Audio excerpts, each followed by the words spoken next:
Ovada London BBC, саламатсыздарбы. Эл аралык жана спорт жаңылыктары менен тааныштырып, Эрмек Максутова. Индия башкарган Кашмирде чыңалуу башталганына 3 жума болду. BBC аскерлер тургундарды ур-соккуга алып жатат деген имиштерди иликтеп көрдү. Индия армиясы болсо бул дооматтарды четке какты.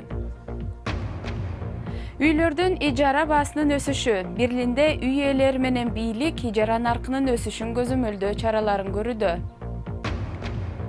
Уча алган бионикалык канаттуу робот жана башка технология жаңылыктарын бул аптанын клик берүүсүндө. Индия башкарган Кашмир аймагында аскерлер жергиликтүү тургундарды сабап, кыйноого алып жатат деген имиштерди BBC иликтеп көрдү. Дели Кашмирге автономиялык укук берген макамын алып салганына 26 күн болду. Андан бери чечимге каршы чыккандар куугунтукталып, миңдеген киши камакка алынды. Индиянын армиясы бул дооматтарды негизсиз деп жооп кайтарды. Кашмирди Индия жана Пакистан башкарат. Эки тараптын тең өзөктүк куралы бар. Индиянын өзү башкарган Кашмирден автономия макамын алып салуу кадамын айрымдар Индиянын улутчул өкмөтүнүн аймакта көзөмөлүн күчөтүү аракети катары көрүүдө. Кашмир аймагында мусулмандар көпчүлүктү түзөт. Телекоммуникация тармагы үзгүлтүккө учураганына карабай, Самир Хашми Кашмир аймагына барып баяндады. Тасмада айрымдар үчүн катуу тийчүү сүрөттөр болушу мүмкүн. Бул тикенектүү зым тосмонун артында тынччылык жок. Кайсы жерге барба чектөөлөр. Бирок кашмирликтер үчүн көрсөтүлүп жаткан кысым оор болуп жатат. Биз үрөй учурган айыптоолорду иликтөө үчүн келдик. Бизге бул жерге каардуу демонстранттарды издеп аскерлер келгенин айтышты. Маалым болгондой 13 адам үйүнөн алынып кетти. Катуу сабалып, кыйноого алынган. Бул агайынлер. Биз баарлашкан башка адамдар деле аты жөнүн айтуудан коркту. Алардын жаракаттарын көрдүк. Алар бизди ур тепкиге алып, таяк, зым менен сабашты. Жана денебизге электр шокерин бастырышты.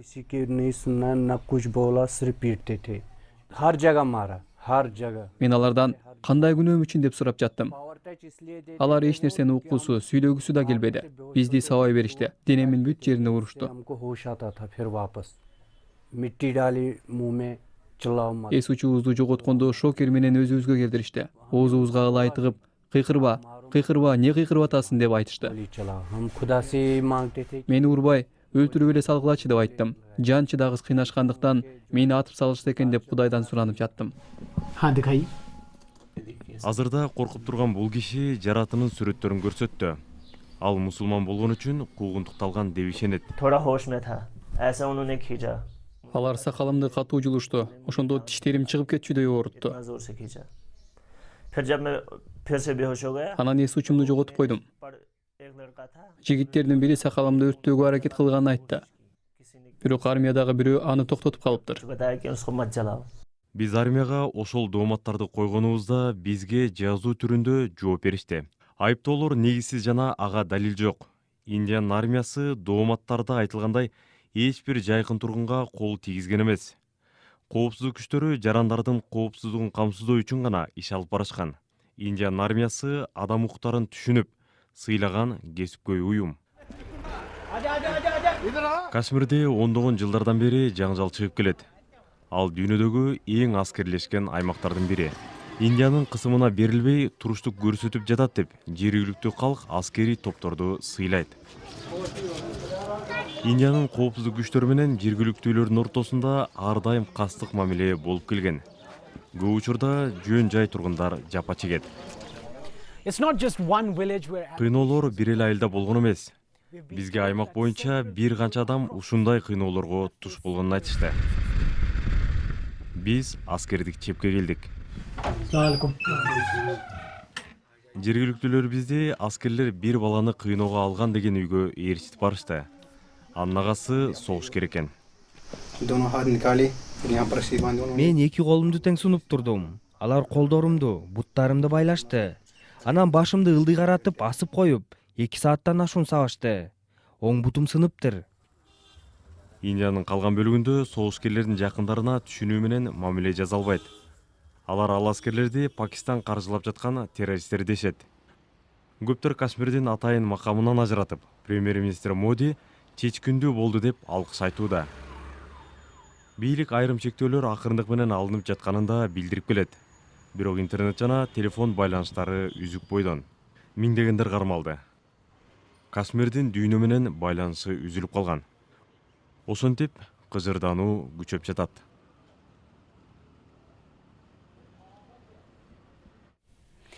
Индия башкарган Кашмир аймагынын айрым тургундарынын кыйноого алынышы боюнча эксклюзивдүү үйлүктүү. Бул жана башка орчундук кабарларды уюлдук телефон аркылуу интернет сайтыбыздан окуңуз. Ал үчүн бизди bbc.com /кыргызды издеңиз.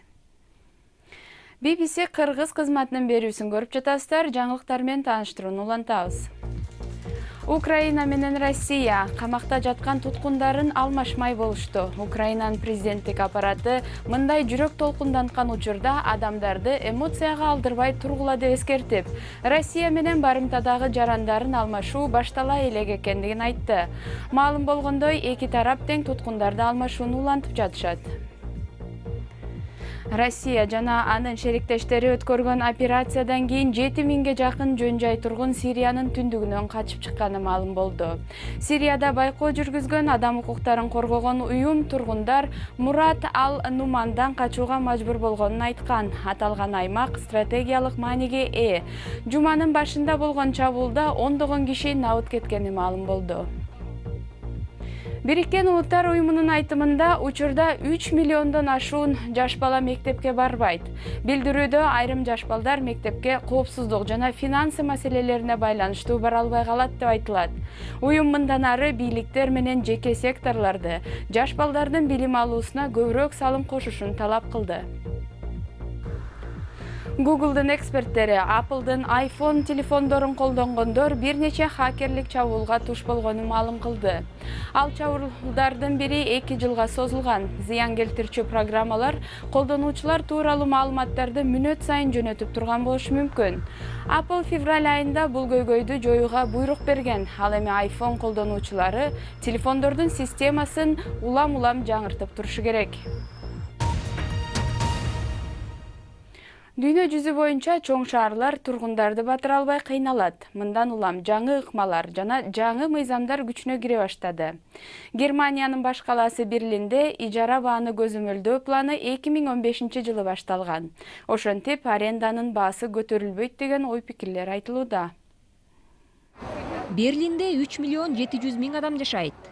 Лондон жана башка чоң шаарлар сыяктуу эле Берлинде да батирдин ижара акысы өсүп жатат. Тургундар кабатырланып, айрымдары мындай нааразылыгын билдирүүдө.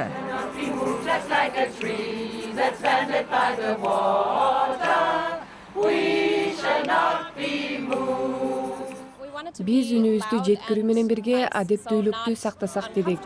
Биз бул көйгөй тууралуу элге жеткирип, коомчулук катары биригүүбүз керек болду. Бул көп кабаттуу үйдүн ижара акысы көтөрүлө элек. Бирок шаарда көп өзгөрүүлөр болуп жаткандыктан тургундар алдын ала ижара акынын көтөрүлүшүн же батирлерди сатууну токтотууну көздөөдө. Бул жерде жашаганыбызга 33 жыл болду. Балдарыбыз дагы ушул жерде бойго жетти. Бул жакыр аймак болчу. Эгер батирлердин ижара наркы көтөрүлсө эмне болот? Анда бир күнү башка жака көчүүгө туура келет. Азыр болсо булгайып калдык. Бирок жаштар үчүн күрөшүү керек. 2015 жылы Берлинде батирдин ижара акысы көзөмөлдөнө баштаган. Ага ылайык үйүн ижарага бергендер жаңы ижарачыга жергиликтүү орточо баадан 10%га чейин гана көтөрө алчу. 2016 жылы Лондондон көчүп келген Изабел менен Пужа сыяктуу айрым тургундар ошол мүмкүнчүлүктөн пайдаланып калышкан. Батирдин ээсин жарга такап жаткандай сезилет. Бир аз оңтойсуз болчу. Анан жакшыдан болгун келет. Берлиндин мэри Майкл Мюллер ижара наркын 5 жылга көтөрбөй туруу планын колдоду. Суроо талап рынокто калыбына келтирип коет. Бааны базар өзү аныктайт деп саясат жүргүзгөндөр көп. Дүйнө жүзүндө ал нерсе иштебей жатканын көрдүк. Биз баарыбыз бир маселеге туш болдук. Менимче мындай маселелер Лондондо, Амстердамда, Барселонада жана Берлинде да болууда. Бул жерде саясатчылар азырда ижара наркын кылдат көзөмөлдөөдө. Көп жылдан кийин алгандай таасир этери белгисиз. Бирок башка шаарлар кандай механизмдер иштеп кетет экен деп көз салып турушат. Кезек кликберүүбүзгө келди. Анда бионикалык робот чымчык жана башка технология жаңылыктары тууралуу айтып беребиз.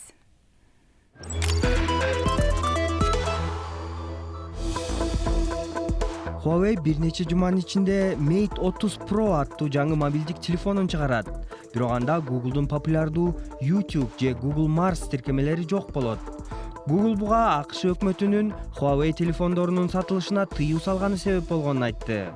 Эксперттердин айтымында, Huawei телефондорун Google тиркемелери жок сата албай калышы мүмкүн.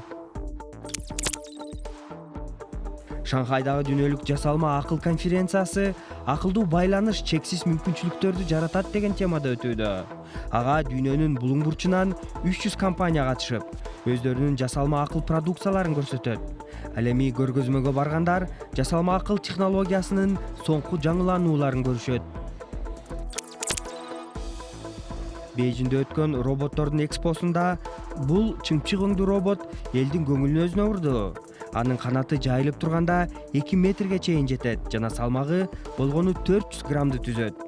Германиялык Festo компаниясы жасаган бул робот өзү учуп, өзү коно алат.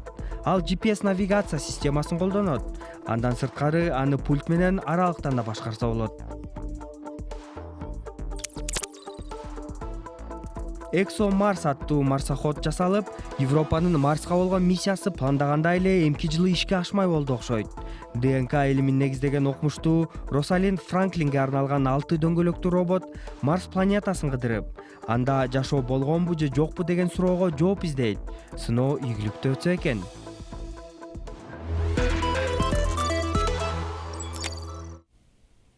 Эми спорт жаңылыктары. Чемпиондор лигасынын тайпалык баскычында Ливерпуль кайра Наполи менен беттешмей болду. Кече түнү тең эсеп менен чыккан Тоттенхэм 4 жолу уткан Бавария Мюнхен менен ойнойт. Турнирде эң ийгиликтүү делген Реал Мадрид А группасында. Алар менен бирге Парис Сен-Жермен, Галатасарай жана Бруш клубу бар.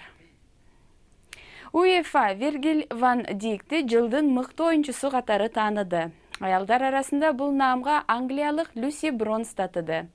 Ливерпулдун оюнчусу Лионел Месси менен Криштиано Роналдодон ашып түштү. Ал өткөн сезондо өз командасын Чемпиондор лигасында жеңишке алып барган. Люси Бронс болсо сыйлык тапшыруу аземине келе албай калды, анткени ал Англия менен Бельгия ойноп жаткан матчта ойноп жүргөн.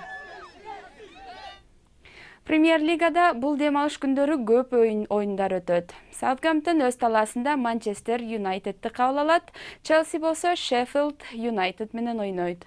Чемпиондугун коргоп, Манчестер Сити Хофф шаарында беттешке чыгат. Ал арада Ливерпуль кечки мал Бернли менен ойнойт. Жаңылыктардын соңунда Норвегиядагы адаттан тыш жарышты көрсөтөбүз.